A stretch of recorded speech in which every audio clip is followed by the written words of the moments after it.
Want to apply for the American Express Preferred Rewards Gold Card in the UK? Here's a simple step-by-step guide to help you get it quickly. First, check you meet the basics. You must be 18 or older, live in the UK, and have a good record.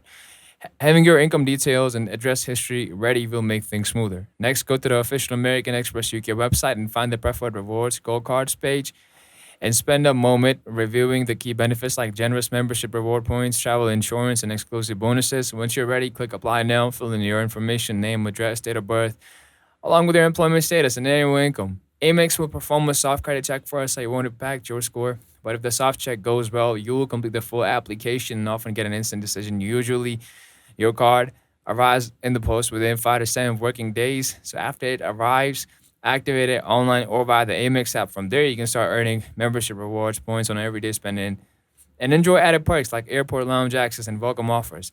And that's really it. It's quick, clear, and ready for you to earn big. If you found this guide useful, please like, subscribe for more finance and travel tips, and let me know in the comments which card you would like me to cover next. Thanks for watching. We'll see you next time around.